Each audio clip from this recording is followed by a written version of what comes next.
I think of the 60s? I think of the music, man.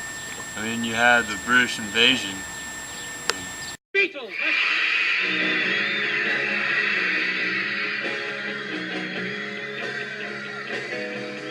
Oh yeah, tell you something I think you'll understand. Such a classic. The Beatles playing on the Ed Sullivan Show in '64. But as big as they were, there were others coming from other seas. You had the Who, Stones, the Animals. Yeah, man. Then you have the Motown scene, the Temptations, Aretha Franklin, Stevie Wonder. and of course the Supremes.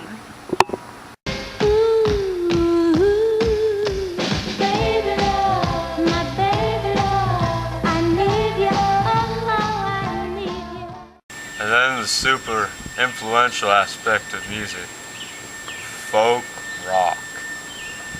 The father of the protest era, Bob Dylan, and of course, Simon & Garfunkel. And then you had Crosby, Stills, and that Nash guy, and of course, Buffalo Springfield. Stop, children, what's that sound? Everybody look what's going down.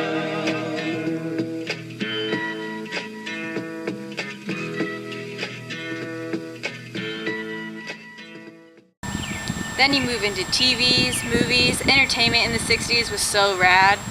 Then you have color television coming into the common household. You got the Jetsons, the Flintstones, the Andy Griffith Show, Gilligan's Island, Miss America, Sesame Street. Gosh, the list could go on forever. So what'd you do on your Friday nights? Oh, I used to always go down to the drive-in movie theater. I saw stuff like To Kill a Mockingbird, West Side Story, The Sound of Music. Can you dig it? I mean, I don't know what you're digging, but I saw movies like Planet of the Apes and Parent Trap and Batman.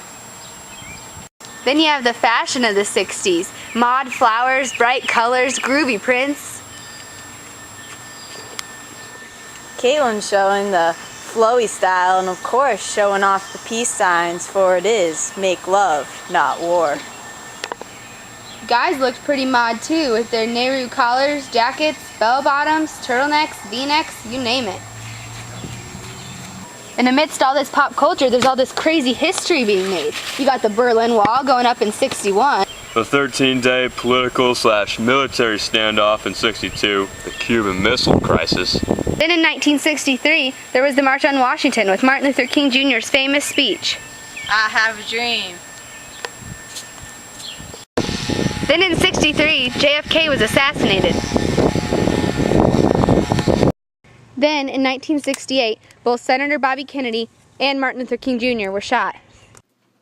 Throughout the decade, the Vietnam War is still raging on, and through all this, we get a man up on the moon by 1969. It's one small step for man,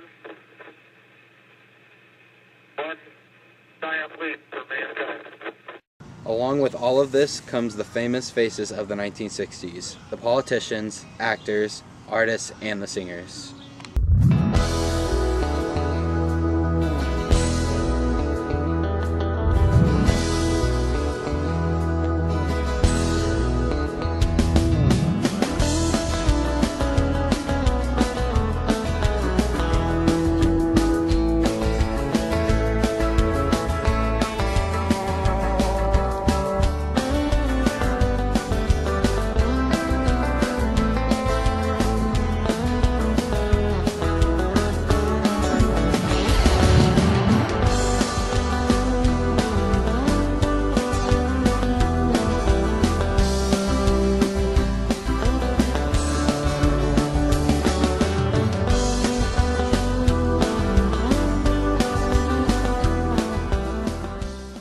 But back to the pop culture. As far as popular activities and entertainment go, there was no shortage of fab things to do.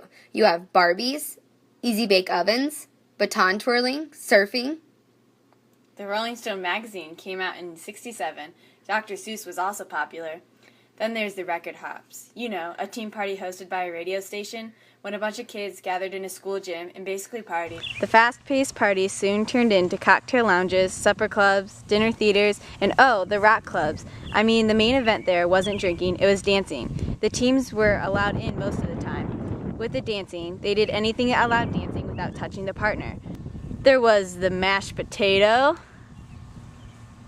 the twist, the pony, and the swim.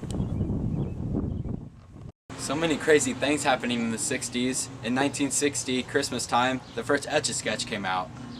In 1961, Ken was introduced as Barbie's boyfriend.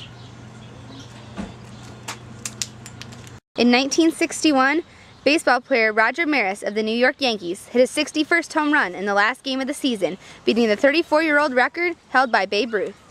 In 1962, the first Walmart was introduced, and pull tabs on cans was introduced. In 1963, zip codes were introduced in the U.S. In 1964, Studebaker-Packard introduced seatbelts as standard equipment in cars. In 1967, the first official Super Bowl was held, with the Green Bay Packers versus the Kansas City Chiefs. In 1967, The Jungle Book was released, and it was the last movie that was supervised by Walt Disney. The culmination of the music and drug culture of the 60s was in 1969. The Woodstock Music Festival, held in upstate New York, was 3 days of peace and music, 32 acts in front of 400,000 people. Free love, free drugs, and free music, an event that defined the era.